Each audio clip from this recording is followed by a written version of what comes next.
ಅಧಿಕಾರಿಗಳೇ, ಈ ರಕ್ತ ನಿಮ್ಮ ಕೈಗಳಿಗೂ ಅಂಟಿದೆ. ಗುಂಕಲ್ಲು ಗುಡ್ಡದ ಗಣಿ ಸಾವಿನ ಕೂಪವಾದರೂ ನಿಮಗೇಕೆ ಎಚ್ಚರವಿಲ್ಲ? ಗುಂಡ್ಲುಪೇಟೆ ತಾಲೂಕು ಆಡಳಿತ ಮತ್ತು ಸಂಬಂಧಪಟ್ಟ ಇಲಾಖೆಗಳ ಮೌನಕ್ಕೆ ಇಂದು ಮತ್ತೊಂದು ಎಳೆಯ ಜೀವ ಬಲಿಯಾಗಿದೆ. ಬೇಸಿಗೆಯ ಬಿಸಿಲಿನಿಂದ ತಪ್ಪಿಸಿಕೊಳ್ಳಲು ಗುಂಕಲ್ಲು ಗುಡ್ಡದ ಗಣಿಯಲ್ಲಿ ತುಂಬಿದ್ದ ನೀರಿನಲ್ಲಿ ಈಜಲು ಹೋದ 16 ವರ್ಷದ ಬಾಲಕ ನಿಶಾಂತ್ ಜಲಸಮಾಧಿಯಾಗಿರುವುದು ಇಡೀ ತಾಲೂಕನ್ನೇ ಶೋಕಸಾಗರದಲ್ಲಿ ಮುಳುಗಿಸಿದೆ. ಆದರೆ ಈ ಸಾವಿಗೆ ನೇರ ಹೊಣೆ ಯಾರು? ಇದು ಅಚಾತುರ್ಯವಲ್ಲ, ಆಡಳಿತದ ವೈಫಲ್ಯ. ಹಿಂದೆ ಇದೇ ಗಣಿ ಕುಸಿದು 10 ಕಾರ್ಮಿಕರು ಸಜೀವ ಸಮಾಧಿಯಾಗಿದ್ದು ಕರಾಳವಾದಂತಹ ನೆನಪು ಇನ್ನೂ ಕೂಡ ಹಸಿರಾಗಿಯೇ ಉಳಿದಿದೆ.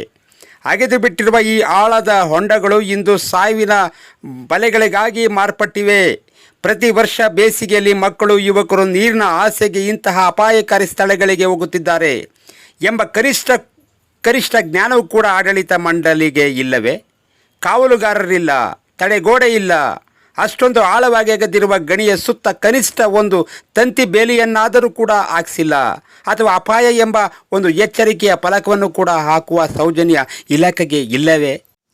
ನಿರ್ಬಂಧವಿರಬೇಕಾದ ಜಾಗ ಇಂದು ಮೋಜು ಮಸ್ತಿ ಮಾಡುವವರ ಅಡ್ಡೆಯಾಗಿದೆ.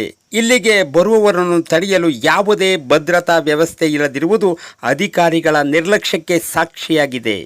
ಗಣಿ ಮಾಲೀಕರು ಅಗೆದು ಬಿಟ್ಟು ಹೋದ ಆ ಗುಂಡಿಗಳನ್ನು ಮುಚ್ಚಲು ಅಥವಾ ಸುರಕ್ಷಿತವಾಗಿಡಲು ಯಾಕೆ ಕ್ರಮ ಕೈಗೊಂಡಿಲ್ಲ? ಪ್ರತಿ ವರ್ಷ ಸಾವುಗಳು ಸಂಭವಿಸಿದರೂ ಕೂಡ ಕೇವಲ ಕಡತಗಳಲ್ಲಿ ವರದಿ ಬರೆದು ಸುಮ್ಮನಾಗಿರುವುದು ನಿಮ್ಮ ಜಾಯಮಾನವೇ? ಇನ್ನೆಷ್ಟು ಬಲಿದಾನಗಳು ನಡೆದರೆ ನಿಮ್ಮ ಒಂದು ಇಚ್ಛಾಶಕ್ತಿ ಜಾಗೃತಗೊಳ್ಳುತ್ತದೆ ಹೇಳಿ?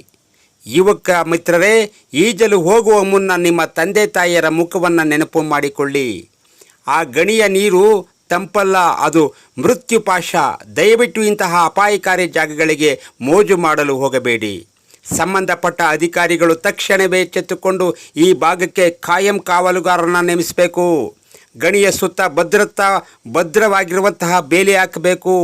ಒಂದು ವೇಳೆ ಮುಂದಿನ ದಿನಗಳಲ್ಲಿ ಇಂತಹ ಘಟನೆ ಮರುಕಳಿಸಿದರೆ ಅದಕ್ಕೆ ಸಂಬಂಧಪಟ್ಟ ಇಲಾಖೆ ಮುಖ್ಯಸ್ಥರೇ ನೇರ ಹೊಣೆಗಾರರನ್ನಾಗಿ ಮಾಡಿ ಕಾನೂನು ರೀತಿಯ ಕ್ರಮವನ್ನು ಜರುಗಿಸಬೇಕಾಗುತ್ತದೆ.